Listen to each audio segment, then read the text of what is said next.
Hello, guys. Today we're going to talk about what I recommend to buy.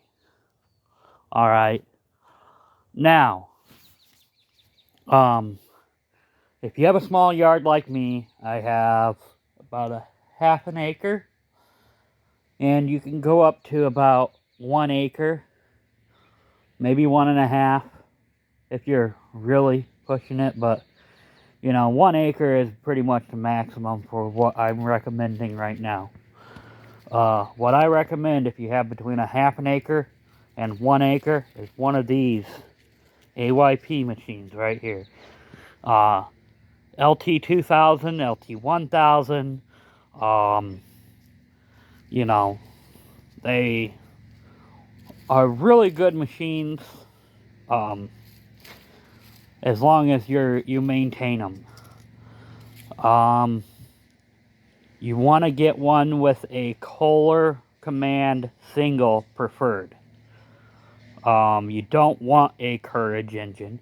You really don't want an Intech, but you can't really avoid that. The Intech singles, Terrell will tell you, they have tons of problems. The Intech V-twins, they have tons of problems. An opposed twin, because some of the years do have opposed twin. Those ones are good, if you can find one with a Briggs. Now this one right here with that gas tank, if you find one that's like this, blowing up, and you see that gas tank right there, this curve right here perfectly matches with an opposed twin. I sold one a few years ago like that, and the guy was happy. The only issue that I really see with this right here is, alright, you got to maintain the deck. You can't leave grass sit on them like any other deck. The cable for engaging the deck on the 2000 on-ups, for year-wise, they will seize up. They will break eventually, but that's fairly cheap. Most of the parts on these units are cheap. You can get them fairly easy. The steering, I recommend the year 2000 and after, because it's nice and tight steering. 99 on back until they started making the LT1000s.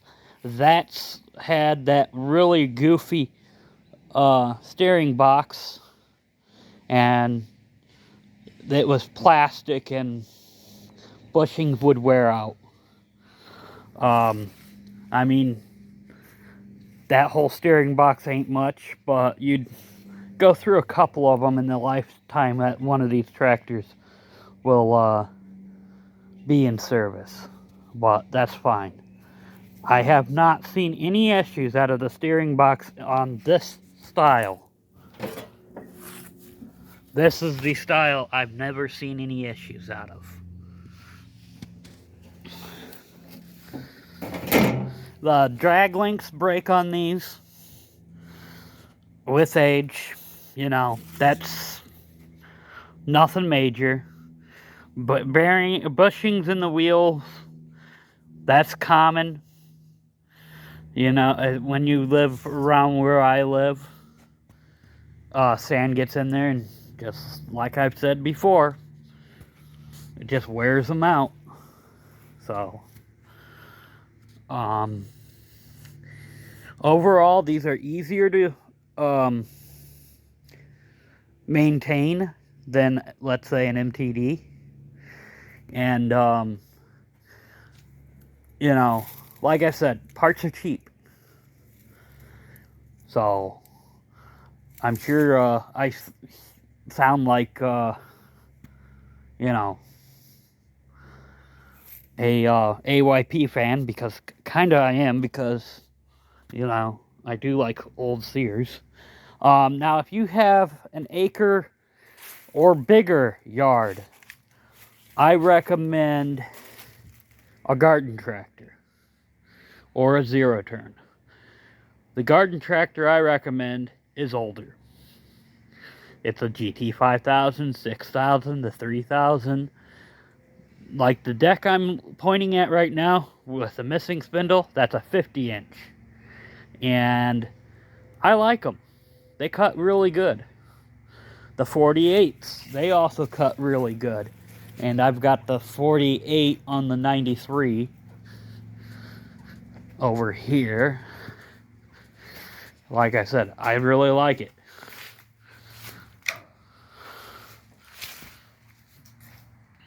Now, I haven't made up my mind, but this tractor here may end up going for sale. I will be pulling the plow brackets off. If I do decide to sell it, I'm going to be pulling my Johnny Bucket style brackets for my bucket over there. I'm going to be pulling that off. I will be pulling my ags off if I do decide to sell it. Like I said, I'm leaning towards it now that I got the hydro. I mean, you know, I'm kind of needing of cash, so. But, like I said, those are my recommendations. Like I've said, if you go watch the hydro build and whatnot, you can see what normally goes wrong with those GTs. Steering, you know, normal wear and tear. I mean, but those are minor. You will have deck belt issues from time to time if you are going through thick grass too fast. I'm going to tell you a little story. I used to work at a mower junkyard up north, and I was maintaining two Craftsmans, a bigger lawn tractor with a 46-inch deck, I'm thinking. It might have been a 48. I'm thinking it was a 46, though. And then a big garden tractor with a 50. And the problem is, and it's still on this deck here so I can show you, they use this 1/2-inch belt right here that goes from the engine to the deck. And what happens is, if you're not careful, it will load up with stress and snap the belt or shred it. I found that if you run a 5/8 belt a little bit longer than what the 1/2-inch belt is, you'll be fine. Reason why you want to go with a longer belt if you go to a 5/8 is because when you take and add width, it'll ride out of the pulleys. I don't have the part number for the belt that I like to use, but towards the end of the 90s, they actually did the 5/8 conversion themselves from Sears. Like they're the late 90s, early 2000s with the 50-inch, they had the 5/8. But I don't really know what else to recommend, because you really see either cheap box store MTDs or Craftsmans, or very rarely Simplicity. And you know, I'm not impressed by Simplicity. I mean, it's supposed to be simple, but a lot of the stuff is hard to do, hard to get stuff on and off. Really stupid designs on how they design it on certain things.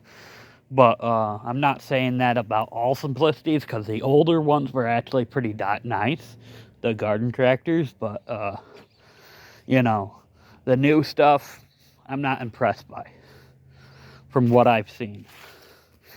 So, you know, And I'm not entirely sure about the Toro line. We don't see many of those around here. I mean, yes, I have one out there, but the ones I do see, they're really roached out.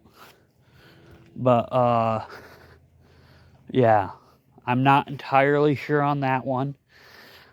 Stay away from Cub Cadets as much as you can, except for, well, like in a previous video, somebody brought up a good point. The shaft drive Cubs, okay?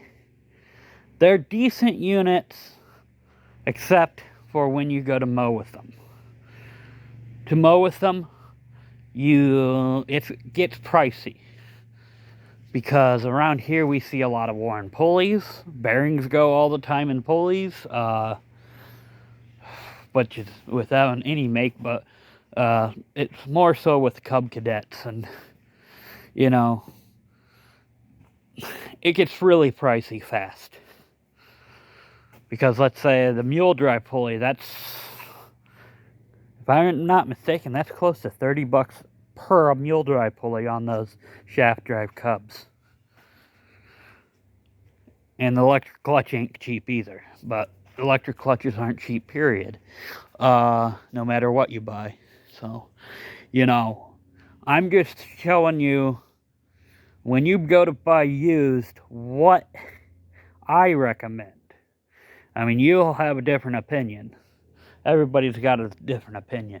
I mean, when an LT1000, LT2000 comes in, I mean, yeah, sometimes they do have a big repair. But as long as they are well maintained, they're good. But anyway, if you have any questions, just hit me up in the comments, and you know, but like I said, this is what I see mainly. I mean, stay away from many MTD products as possible when you're looking for at used, because you're gonna get burned.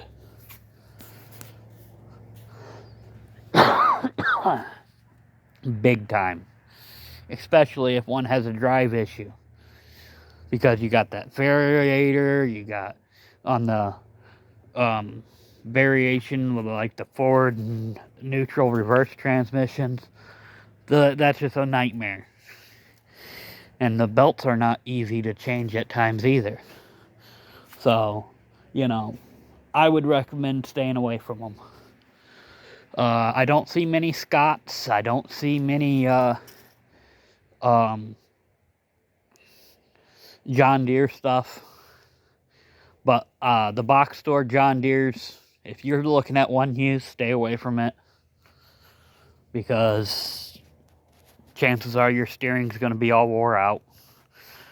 And I already told you on the last video basically to stay away from the Husqvarna newer tractors, because they have a lot of issues too.